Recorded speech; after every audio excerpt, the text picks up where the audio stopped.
আচমকাই সিমেন্ট সরবরাহজনিত একটি সমস্যা তৈরি হয়েছে, যেটা জটিল আকার ধারণ করার পথে। ইতিমধ্যে সমস্যা সমাধানের আশায় বিভিন্ন অংশে ট্রাক মালিক এবং চালকরা যারা সিমেন্ট ফ্যাক্টরি থেকে সিমেন্ট সরবরাহ করে সংসার প্রতিপালন করেন, তারা কর্মবিরতির সিদ্ধান্ত গ্রহণ করেছেন। তেলিয়ামুড়াতে যেহেতু একটি বিরাট অংশের ট্রাক মালিক এবং শ্রমিকরা এই কাজের সঙ্গে যুক্ত, তাই এর বড়সড় প্রভাব ইতিমধ্যে পরিলক্ষিত হয়েছে তেলিয়ামুড়াতে।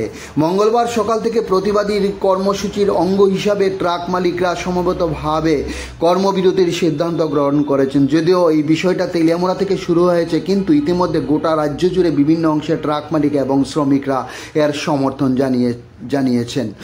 বিভিন্ন অংশের ট্রাক মালিকদের বক্তব্য হচ্ছে, বিগত 2 মাস পূর্বে মেঘালয়ের সিমেন্ট ফ্যাক্টরিগুলি হঠাৎ করে সিমেন্ট সরবরাহ করার ভাড়া কমিয়ে দিয়ে তাদের নিজস্ব ট্রাক দিয়ে আসামের বরাক উপত্যকা সহ ত্রিপুরা রাজ্যে সিমেন্ট পাঠানো হচ্ছে, যার ফলে ক্ষতিগ্রস্ত হচ্ছে এই রাজ্যের বিরাট অংশের ট্রাক মালিক এবং শ্রমিকরা। স্বাভাবিকভাবে এই সমস্যা নিরসনে একটা বিরাট অংশের ট্রাক মালিক এবং শ্রমিকদের এই কর্মবিরতি আগামী দিন কোন দিকে গড়ায়, এটা এখন দেখার বিষয়। খোয়াই টাইমস বাংলার পক্ষে তেলিয়ামুড়া প্রতিনিধির প্রতিবেদন। সিদ্ধান্ত উপনীত হয়েছে যে আমরা গাড়ি ভাড়া যদি না বাড়ায় তাহলে আমরা গাড়ি আর চালাবো না। এখন তারা যে সিদ্ধান্ত উপনীত হবে, আমরা এই সিদ্ধান্ত পাড়ার লোকের রাজি আছে।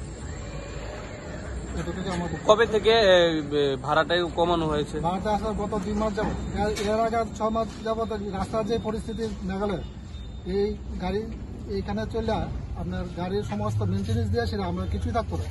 ওই সময় আমরা গাড়ি চালাই রাখছি, তখন আমরা গাড়িটা কিছু ভাড়া আসলো একটু, কিন্তু এখন গাড়ির যে পরিমাণ ভাড়া কমাইছে, এখন গাড়ির রাস্তা মোটামুটি ঠিক হয়েছে, কিন্তু এখন তারা পুরো গাড়ি ভাড়া কমাই দিচ্ছে। কত টাকা ভাড়া ছিল, এখন কত টাকা কমানো হয়েছে? এখন হয়েছে 1700 টাকা, আগে আসলো 2400 টাকা।